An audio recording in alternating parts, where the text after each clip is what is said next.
दोस्तों ऐसी खूबसूरत आवाज़ें, ऐसी कमाल की पर्सनालिटीज़, लेकिन आपको तो पता ही है कि हमारे शो में ये पर्सनालिटीज़ हम बाद में देखते हैं, पहले आवाज़ सुनते हैं और आवाज़ के बलबूते पर ही हमें इनके लिए बजर दबाना होता है, फिर पता चलता है कि किसका पेट्रोल पंप है या फिर कौन खुद पेट्रोल पंप है। अरे मोबाइल यहाँ का जो फॉर्मेट है, that is the main catch for all of us कि ऐसे शो में शामिल हों जिसमें वाकई it's one of the most genuine ways of choosing voice. सिर्फ आवाज़ के बलबूते पर हमें आवाज़ को सिलेक्ट करना होता है और साथ साथ ये जो हमारी जो दंगल बनी है, पापोन पलक अच्छा मैं सिर्फ कमाल का मज़ा आ रहा है। It's been a fantastic journey so far, लेकिन ऑफ कोर्स अब तो बस शुरुआत है, आगे आगे देखते हैं क्या होना है। ऑफ कोर्स अच्छा ये अच्छा आप वॉइस किड्स में शामिल हुए हैं आफ्टर वॉइस सीजन 1, तो आप यस उससे पहले मैं रिक्वेस्ट करूँगा कि हमारे फोटोग्राफर्स को आप सबकी फ़ोटोज़ लेनी है तो एक ग्रुप फ़ोटो हो जाए, उन्होंने स्पेशली रिक्वेस्ट किया। उसके बाद मैं आपसे सवाल बहुत सारे सवाल पूछने वाला हूँ।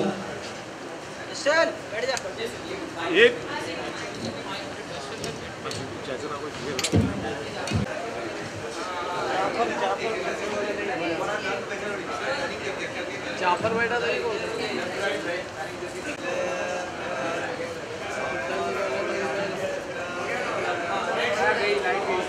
अरे लाइट ये दानी लाइट लगा रहे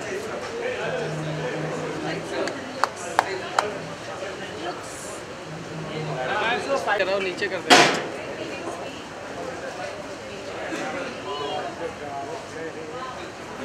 जाफर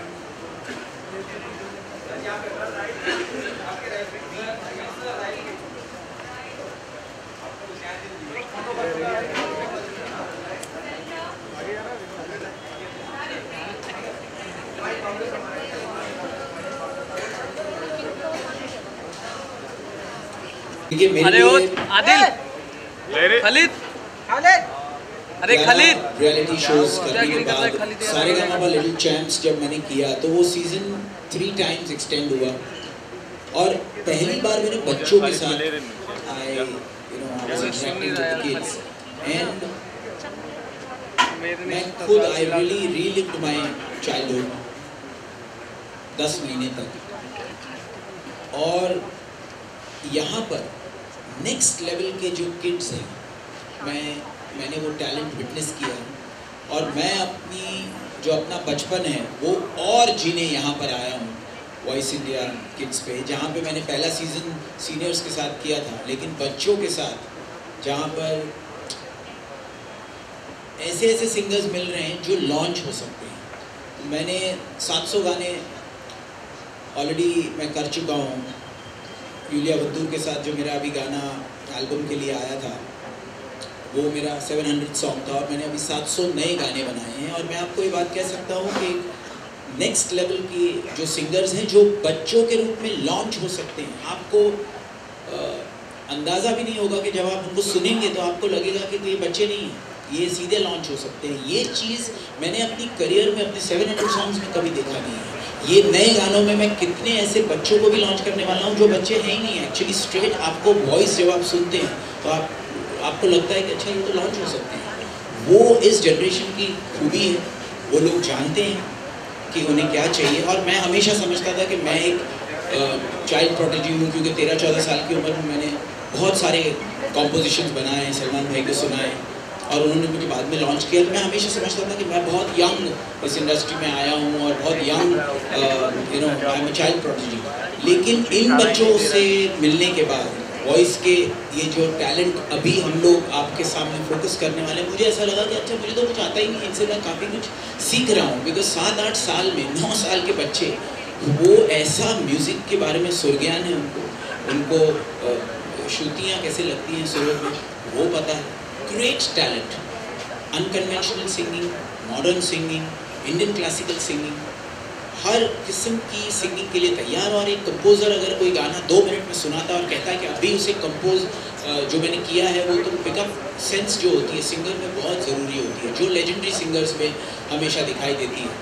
वो चीज़ इन बच्चों में इस टाइम पे जहाँ पर वो जो ये वॉइस किड्स ने अभी जो ऑडिशन करके लाखों बच्चों में से ये बच्चे चुने हैं वो ये बच्चे हैं। और उस लेवल का टैलेंट के साथ अपना बचपन जीने में यहाँ आया हूँ तो मैं बहुत ज़्यादा एक्साइटेड हूँ, because voice India kids next level पर जाएगा, ये मुझे पूरा यकीन है। जो हमने शूट किया है, जो टैलेंट है और शान जो आउटस्टैंडिंग है, मेरे दोस्त हैं, सालों से कितने सुपर हिट गाने मेरे लिए गाए हैं। पलक जिनको हमने लॉन्च किया है, प्रेम रतन धन पायो के 200 मिलियन व्यूज़ अभी हो चुके हैं।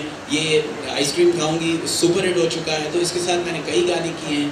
पैपॉन के साथ मैं कुछ गाने नहीं करने जा रहा हूँ, और अपने आप में वो एक इतने लेजेंडरी, इतने ब्यूटीफुल सिंगर हैं। जय भानुशाली जो एक कमाल के होस्ट है, और वॉइस इंडिया किड्स जो एक शॉर्ट रॉकिंग शो है जो अपना एक ब्रांड बना चुका है। तो इस शो में मैं जो दोबारा आया हूँ, मैं बहुत ज़्यादा एक्साइटेड हूँ।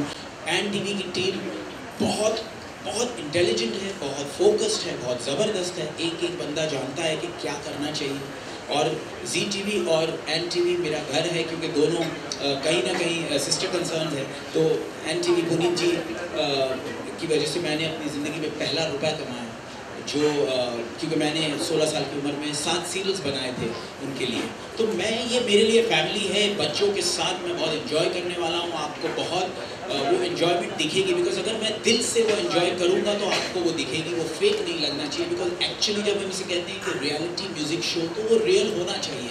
और वही चीज़ इस शो की खासियत होगी कि हम लोग एक एक मोमेंट रियली जी रहे हैं जो हमने शूट किया है, और ग्रेट टैलेंट के साथ जी रहे हैं जो फ्यूचर में सुपरस्टार्स होंगे। बिकॉज ये जनरेशन के बच्चे हम देख रहे हैं। आज आप अपने घर में पूछिए कि वो बच्चे के बारे में क्या ओपिनियन है।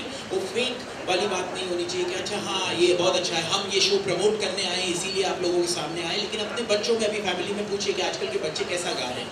एक एक बच्चे का नाम लेकर वो लोग बोलते हैं वो कमाल गा रहा है। तो वो ये बच्चे इस लेवल के टैलेंट है, और इसीलिए एक एक मोमेंट इनके साथ अपना बचपना जीना और टैलेंट ग्रेट सुनना वॉइस इंडिया की खासियत होगी। और मुझे बहुत मज़ा आया, और ये मैं कॉन्फिडेंस के साथ इसलिए कह रहा हूँ क्योंकि मैं इसके 4 एपिसोड शूट कर चुका हूँ। तो आप लोग आपको बहुत मज़ा आया। फैंटास्टिक। अब मैं शान से एक सवाल पूछना चाहूँगा। शान, आप द वॉइस के विनर रह चुके हैं। आप ही की टीम में से वो एक कंटेस्टेंट था सीनियर में, तब तो हिमेश जी आप ही के साथ थे। तो आपको इनके टेक्निक्स, टैक्टिक्स, स्ट्रैटेजी थोड़ी बहुत अंदाजा है कि क्या करने वाले।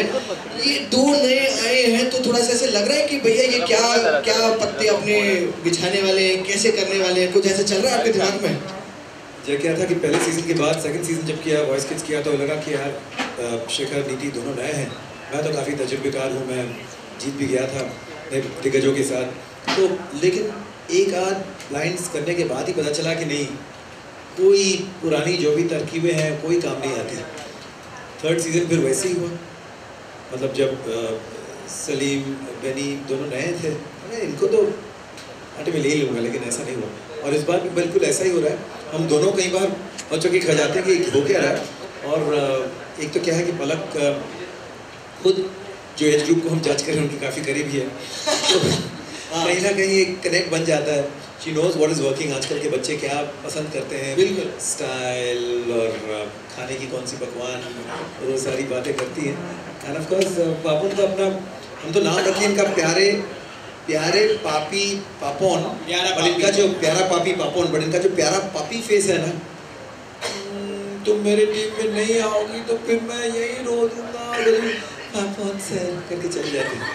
तो ये जो टेक्निक्स है ये सीख रहा हूँ, मैं भी नेक्स्ट सीजन यूज़ करूँगा। क्या बात है, क्या बात है। क्योंकि इस शो की सबसे बड़ी खास बात ये है कि हम लोग जजेस नहीं हैं, हम लोग कोचेस हैं। और जब कोचेस होते हैं तो अपनी टीम में कैसे बेस्ट बच्चा आए कि इनकी टीम से हम कुछ कर सकें। ये जो इस शो का फॉर्मेट है, और ब्लाइंड ऑडिशंस में जिस तरह से आवाज़ हम टर्न करते हैं बजर दबा के, बिकॉज हमने किसी की आवाज़ को हम जजमेंटल नहीं हो सकते कि ये ऐसा दिखता है, वैसा लगता है, ये होगा, कुछ नहीं मालूम है। आवाज़ सुनी और बजर दबा, तो उसमें वो बच्चा, बेस्ट बच्चा हमारी टीम में आया। उसके लिए जो जद्दोजहद हमने की है, वो 4 एपिसोड्स में जो हुआ है, और उसमें पैपॉन और पलक मेरे और शान से बहुत आगे हैं, ये मैं कह सकता हूँ। राजकुमारी पलक इसका नाम रखा है, और प्यारा पापी पापॉन, वो दोनों ऐसे बच्चे ले चुके हैं, उनकी टीम हमसे स्ट्रांग हो चुकी है। इसलिए हमें इतनी टफ कोचिंग करनी पड़ेगी ताकि हमारी टीम भी उतनी स्ट्रांग हो जाए। लेकिन निशा के बारे में एक बात ज़रूर बताऊंगा। फर्स्ट सीजन में इनकी खामोशियाँ काम कर रही थी, इस बार कोई खामोशियाँ नहीं है, बहुत चार्ज है, और कोई चार्ज नहीं लग रहा है। जब पलक और पापॉन जो हमसे अभी आए हैं, और वो ऐसे हमको लगा कि ये क्या, इनको आता ही नहीं है किस तरह से खेलेंगे, किस तरह से वो 4 एपिसोड में टाक सारे बच्चे उनकी तरफ जा रहे हैं। तो हमको लगा कि क्या हो रहा है यार, ये तो बहुत खामोशियों से कभी काम नहीं चलने वाला। पापोन की इतनी बातें हो रही है तो पापोन अभी से बात करना चाहूँगा। मैं आपसे पहले सवाल पूछना चाहूँगा कि सिंगिंग के अलावा आपको पॉलिटिक्स में इंटरेस्ट है? ऐसे पूछ रहा हूँ। नहीं, एक सवाल है।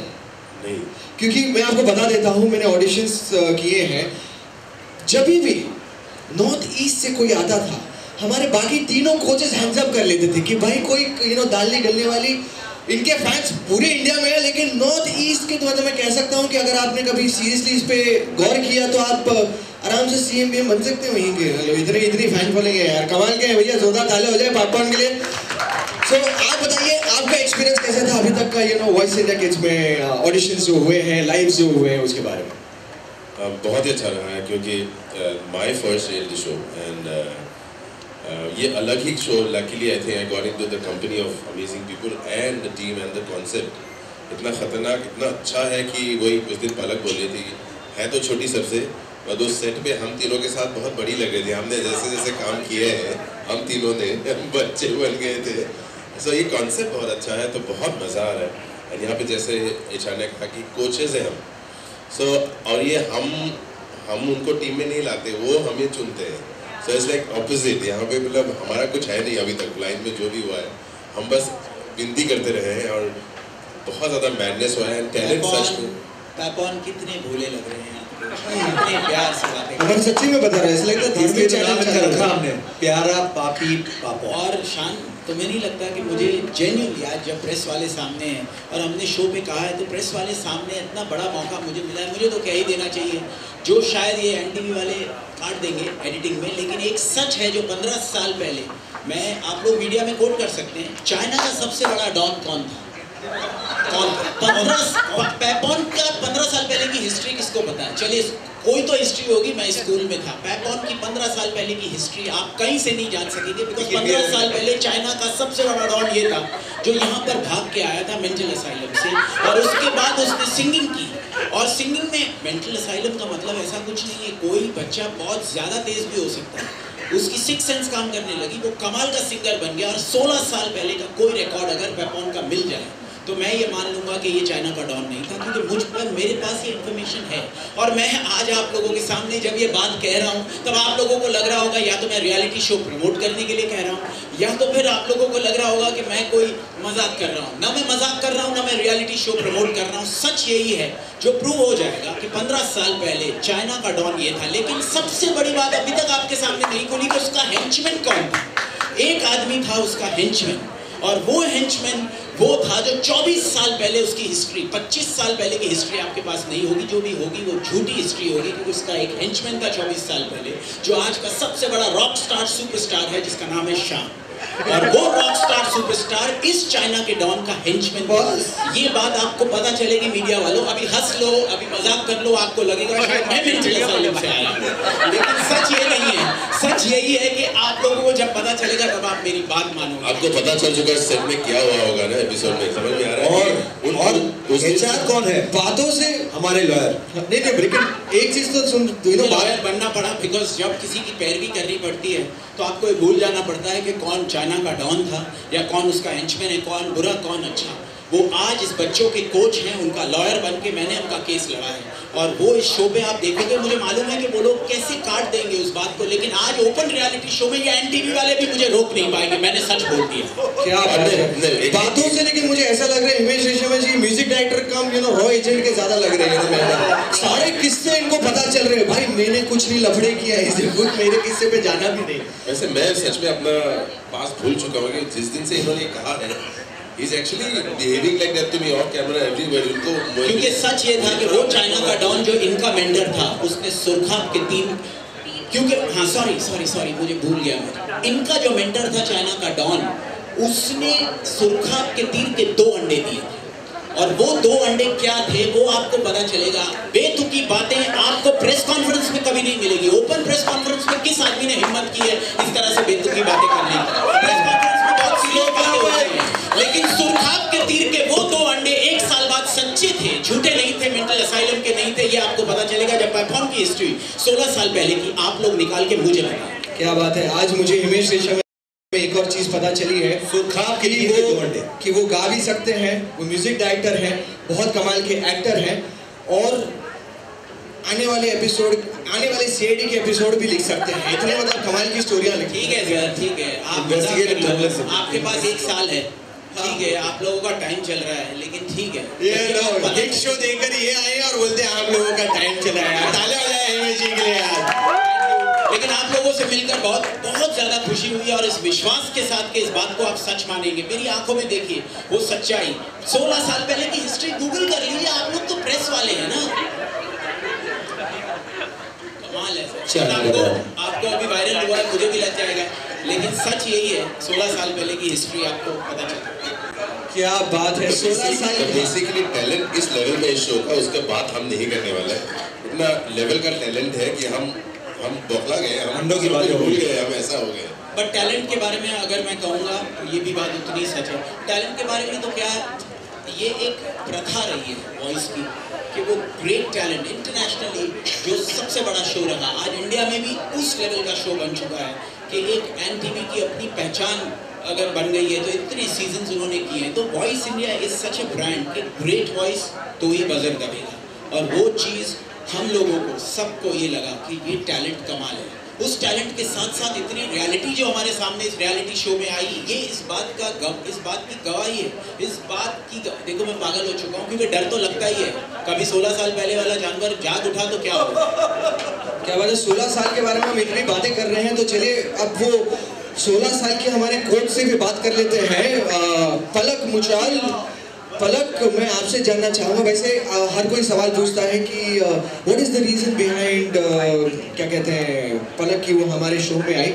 वो पलक उसकी खासियत है कि जब वो शो में आती है साथ में स्पॉन्सर भी लेकर आती है। हमारा पहला स्पॉन्सर हाका नूडल्स हमें मिल चुका है, सो एनी टाइम वो हमारे पावर्ड बाय में होंगे।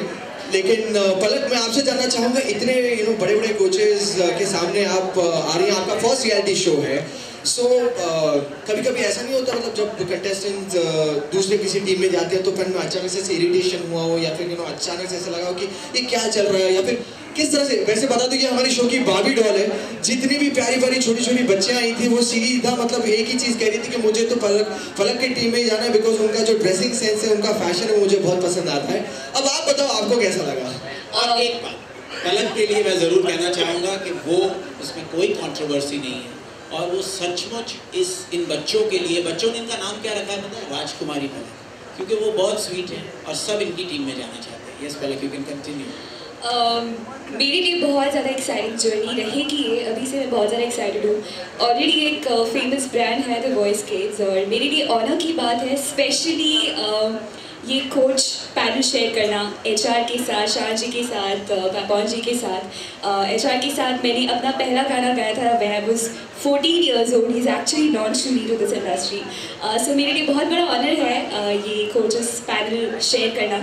एंड द वॉइस किड्स का talent actually is the most unbiased show, because जैसे कि बाकी कोचेस ने भी मेंशन किया, हम लोगों की चेयर टर्न रहती है, हमें ना किसी स्टोरी के बारे में पता होता है, ना बच्चे के बैकग्राउंड के बारे में पता होता है, ना ही उसका अपीयरेंस कैसा है, कैसा दिख रहा है। So it's purely on the basis of talent and voice, जो कि मुझे सबसे ज़्यादा एक्साइटिंग पार्ट लगता है। अभी तक जितना भी टैलेंट सुना है, जितनी एक्सपेक्टेशन लेकर मैं आई थी, बिकॉज मैं खुद एज अ व्यूअर बहुत बड़ी फ़ैन रही हूँ द वॉइस किड्स की, उस एक्सपेक्टेशन से कई गुना ज़्यादा टैलेंटेड बच्चे यहाँ पर आए हैं।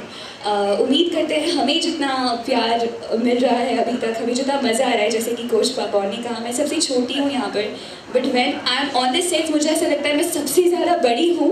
आपने भी एक नमूना देख ही लिया है पागलपन का जो हो रहा है सेट पर। So we are actually having fun, और जितना मज़ा हमें आया है उम्मीद करते हैं वही रिफ्लेक्ट करेगा स्क्रीन पर, और आप सभी उतना ही एंजॉय करेंगे। मुझे ज़रूर लगता है कि पलक की टीम जीतेगी वॉइस में, ऐसा मुझे लग रहा है, क्योंकि किसी का जब टाइम चल रहा होता है ना तो सब कुछ हिट होता है।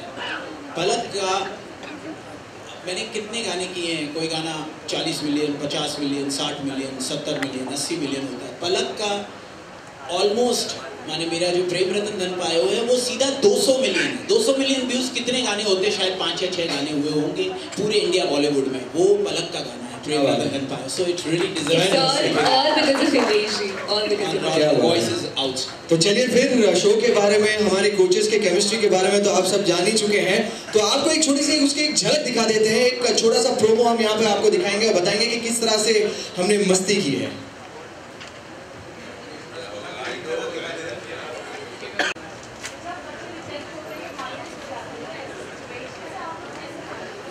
Actually the voice kids international format है और यहाँ पर एक गोल्डन रूल है कि जब भी कोई बच्चा एलिमिनेट होता है वो स्टेज से तब तक नहीं जा सकता जब तक वो स्माइल ना करे।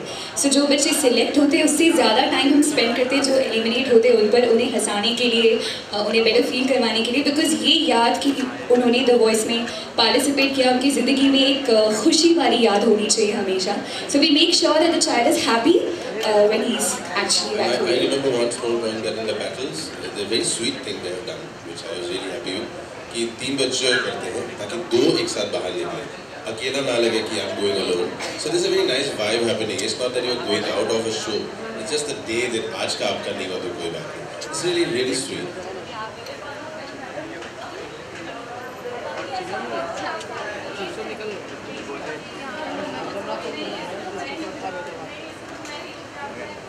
बहुत ज़्यादा एवरी टाइम यही हुआ है क्योंकि इतना ग्रेट टैलेंट है। आप एपिसोड देखेंगे तो चारों ने बजर दबाया ही है और लिटरली देखिए बोलना नहीं चाहिए लेकिन एक होता है रिक्वेस्ट हम करते हैं कि बच्चा प्लीज़ मेरी टीम में आ जाओ क्योंकि मेरी टीम स्ट्रांग हो जाएगी क्योंकि इतना ग्रेट टैलेंट है। जब चारों ने किया होता है, अब आपको मैं क्या कहूँ, लिटरली बेगिंग की है बच्चों को कि प्लीज यार तुम क्या क्या, और बच्चों ने जो हमारी ली है बराबर फिरकी ली है, फिरकी लेते ही रहते हैं क्योंकि बच्चे बोलते हैं ये करो, क्या क्या नहीं किया है, पुशअप्स करवाया गया, मुझसे पुशअप कर, ये करो वो करो, ये चाहिए वो चाहिए, टोपी चाहिए ये चाहिए, उसके बाद इसके से सेल्फी चाहिए, इससे वो चाहिए, इससे कुछ चाहिए। लिटरली हमने पूरी जिंदगी में इतना स्ट्रगल नहीं किया है जितना इन बच्चों को इन एपिसोड पे वॉइस टीवी पे आप हमें स्ट्रगलर्स की तरह देखोगे। हम लोग कोचेस नहीं है, स्ट्रगलर्स बन चुके हैं कि बच्चों को हमारी टीम में ले ले क्योंकि फाइनली हमारे देश के बच्चे जिन्हें म्यूजिक का नाम रोशन करना है तो आगे लेके जाने के लिए स्ट्रगलिंग करनी भी पड़े तो कोई प्रॉब्लम नहीं है, लेकिन लिटरली चारों को आप स्ट्रगल करते हुए देखोगे, उन बच्चों से रिक्वेस्ट करते हुए कि भाई प्लीज हमारी टीम। और जब किसी के टीम में चला था सच में हम लोग मुंह फुला लेते एक दूसरे से 2 सेकंड के लिए, 2-3 सेकंड के लिए वाकई दिल टूट जाता है, फिर एक फेक सा स्माइल करके कंग्रेचुलेशन पलक, आपकी टीम में बहुत अच्छी आवाज आई है।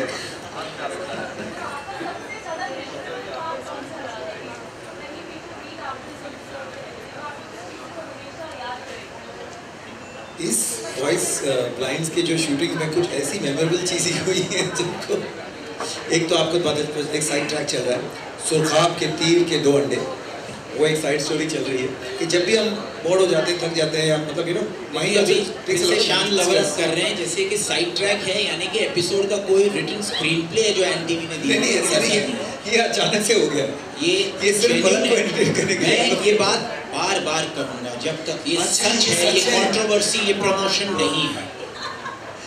ठीक है, और फिर आपने फर्स्ट सीजन में एचआर का धीनाधीन था तो हम सब ने देखा वो हिस्टोरिक हो गया।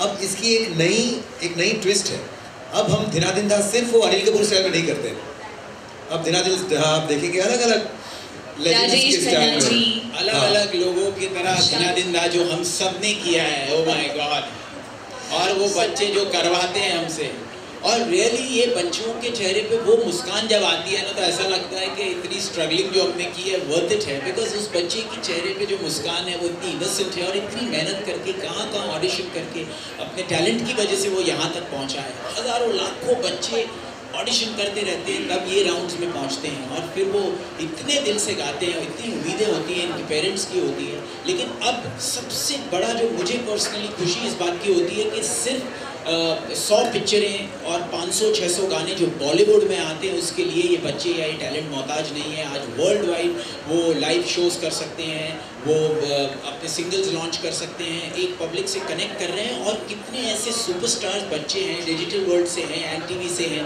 जो अपने आप में बॉलीवुड में एक भी गाना नहीं गाया लेकिन वो सुपरस्टार्स हैं। तो ये प्लेटफॉर्म जो इन्हें मिलता है अब ये सिंगर्स की टैलेंट के लिए वर्थ इट है, और इसीलिए अब उस लेवल का और टैलेंट आता जा रहा है जो इस बार हमें वॉइस में मिला। ऑलराइट, एक और जेंटलमैन है जो सवाल पूछना चाहते हैं। सर हाँ जी, हाँ जी आ जाइए, बच्चे सारे यहाँ पर आ जाइए। लाइट को भी बंद कर दिया। बच्चे स्टेज पे आई, तो हमारी देवी डॉल। हाँ जी, मैं आपसे पूछ रहा हूँ। हाँ जी, कौन सी भी बच्चे, हाँ वाइट में जो है। अच्छा, जब आपने इन मेंटर को देखा तो पहला रिएक्शन आपका कैसे था और आपने इन मेंटर को क्या करवाया?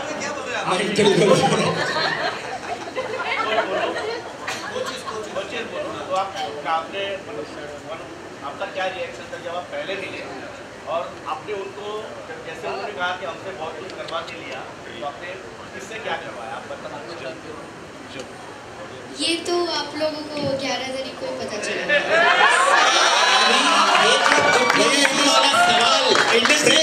इतनी धुरंधर प्रेस के सामने इस लेवल का कॉन्क्रीट पॉलिटिकली राइट जवाब कौन सा बच्चा दे सकता है? ये बच्चे इंडस्ट्री में आ गई है। 1 घंटे का आपका सवाल था, 1 सेकंड में खत्म कर दिया इसने। अगर सवाल पूछना है तो ये बस अभी आधा घंटा पहले ये प्रोडक्ट दुनिया में आई है, उससे बात करो। हाँ, तुम्हें कैसा लगा? ये बहुत ज्यादा बोलती है, उसे बात करने का बड़ा शौक है, तो कैसा लग रहा है बेटा तुम्हें? मैं आपको बता देता हूँ कि इन्होंने हिमेश जी, आपने इनके लिए एक नाम भी रखा था। देखिए, आपने सारेगामापा लिटिल चैम्प्स में एक छोटे भगवान जो बहुत ही पॉपुलर हैं और बहुत ही टैलेंटेड है, इतने गुणी हैं, उनको हमने डिस्कवर किया। लेकिन एन टीवी पे वॉइस किड्स में छोटी देवी अगर आपको मिलना है, जो कोई अलग लेवल का फिनोमिनल टैलेंट है, बातों में नहीं, सिंगिंग में नहीं, सुरों में नहीं, सुरों की श्रुतियों में नहीं, लेकिन complete as a human being एक अलग लेवल की आईक्यू, एक अलग लेवल की सेंसिबिलिटीज हैं उसकी। सिंगिंग में तो आउटस्टैंडिंग है और वो परफॉर्मेंसेस आप देखेंगे, ये हमारी छोटी देवी के दर्शन करने चाहिए आपको। और हमने क्योंकि पहले जब मैंने छोटे भगवान की बात कही थी तो लोगों ने कहा था नहीं यार ये छोटे भगवान क्यों, ये वो। उसके बाद लोगों को बड़े से बड़े सुपरस्टार्स हमारे शो पे आए और रियलाइज़ किया, और उसके बाद सबसे बड़ी डिस्कवरी जो छोटे भगवान के लिए टैलेंट के पॉइंट ऑफ व्यू से हुई कि कोई भी की वो 1 सेकंड में बता देते हैं।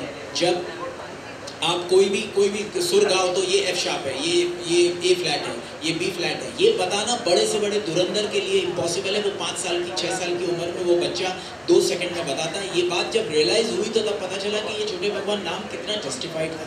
उसी तरह ये छोटी देवी की टैलेंट अलग लेवल पर है।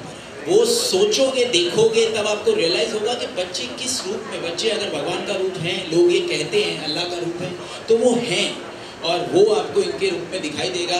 और हम लोगों को ये छोटी देवी को हमारी टीम में लाना था, बहुत मेहनत की, लेकिन इवेंचुअली वो गई किसकी टीम में, बता दूं या नहीं बता दूं? तो मैं बता दूं या नहीं बता दूं? अरे एपिसोड के लिए तो वो जिसकी टीम में गई, ओ माय गॉड, वो टीम वैसे ही 99% विनर हो चुकी है। वो छोटी देवी जिसकी टीम में गई और वो साक्षात आपके सामने। क्या बात है। एक लास्ट क्वेश्चन आप काफी देर से पूछे। सवाल बाबुल से है कि आपसे है रियलिटी शो आप पहली बार कर रहे हैं, बिफोर डूइंग दिस क्या परसेप्शन था रियलिटी शोज को लेकर और आफ्टर डूइंग इट क्या परसेप्शन चेंज हुआ? ये एक्चुअली बहुत ही अनोखा रियलिटी शो है, तो मैं बाकियों का अभी परसेप्शन तभी दूंगा जब जा पाऊंगा। इसके लिए इसमें जैसे आया मैं, और बस एक ब्रीफिंग हुई मेरे साथ कि मैं क्या करूं क्या ना करूं, तो ऐसा लगा कि बस तुम हो जो हो वही रहो, और मैं वही रहा हूँ। और मेरे एक्चुअली 3 folds मोर मैड हो गया हूँ because of all of the spontaneous script happening on the set, and it's become, you can see we become like a family. You haven't got enough time to meet but we become like a family. It's beautiful. और ये सब भी एकदम कमाल के जो हमारे साथ है। you'll see that fun, इस म्यूजिक तो है ही एक लेवल का। you'll see that how beautifully you have organically all of us have like enjoyed being there। बहुत अच्छा लगा। Alright then, आपके पास सवाल बहुत हैं, औरतें सवाल कितनी पूछती है आज मेरे को पूरा यकीन हो गया। हाँ, इनसे पूछना है। हाँ, पोर्टेबल देवी जी। अरे उनको स्टूल पे खड़ा करो, बच्चे को स्टूल पर रखो, गोद में उठा लो, गोद में उठा लो। गोद में क्यों मेरी गोद भरा हो रही है यहाँ पर, तो मेरे को गोद में लेना चाहिए। ले लो यार। Thank you.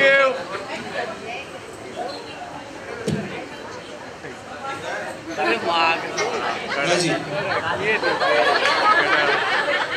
ये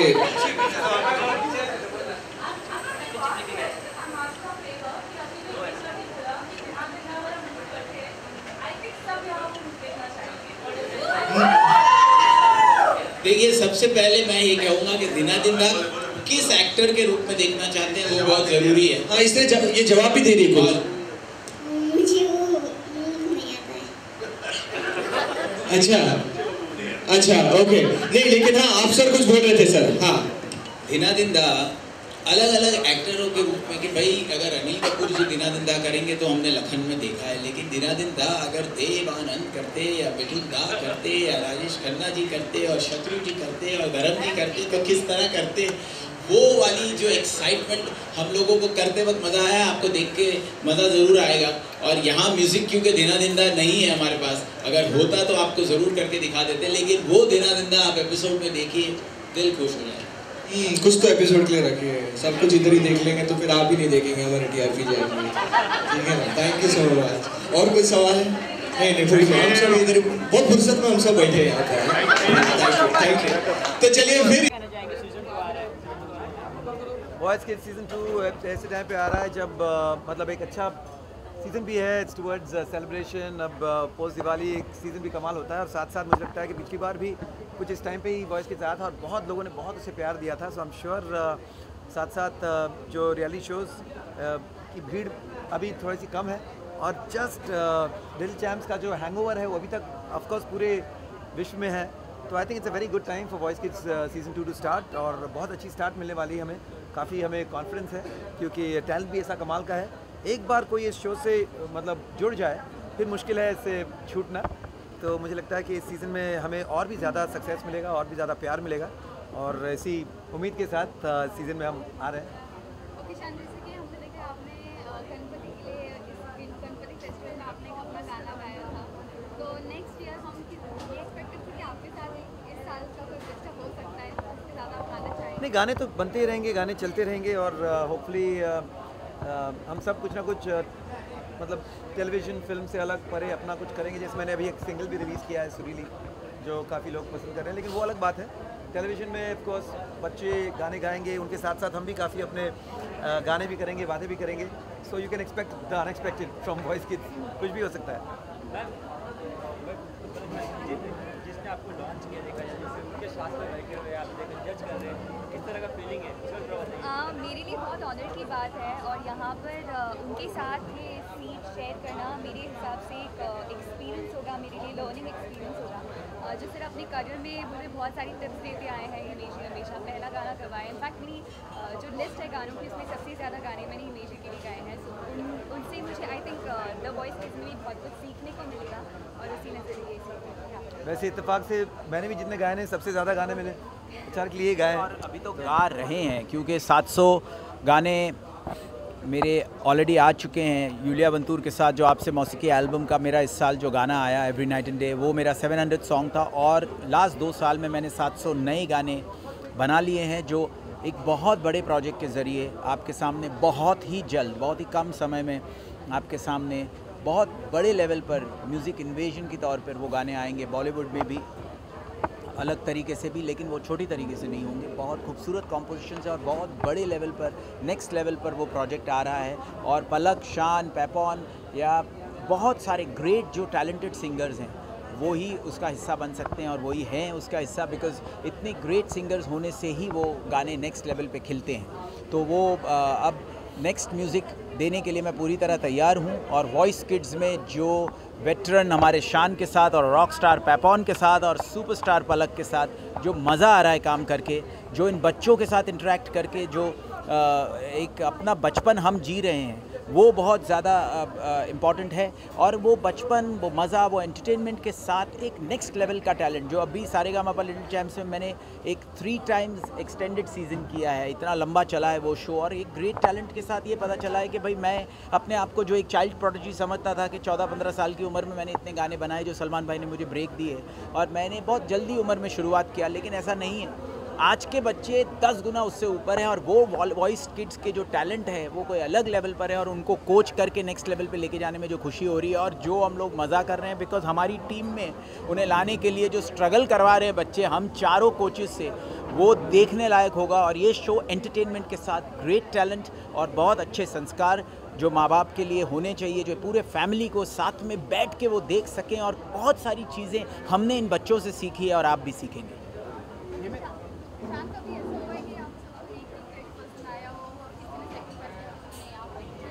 नहीं ऑफ कोर्स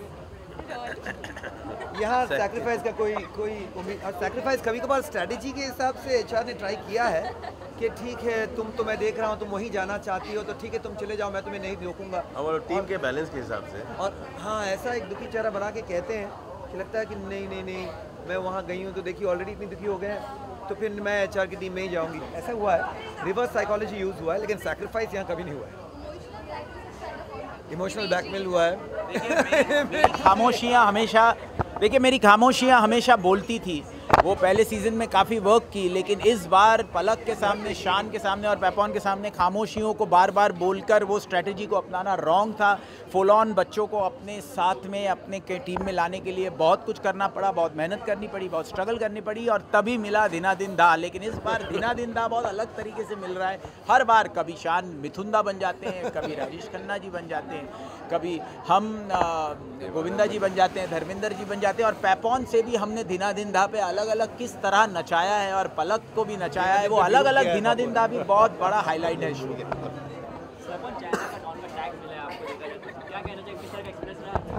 मुझे चाइना का डॉन इन्होंने बनाया, मैं भूल चुका हूँ अब, और ये भी काफ़ी सीरियस लगती है इस बात को लेके। शायद हो ये स्क्रिप्ट में नहीं था, ये ऐसे निकला है।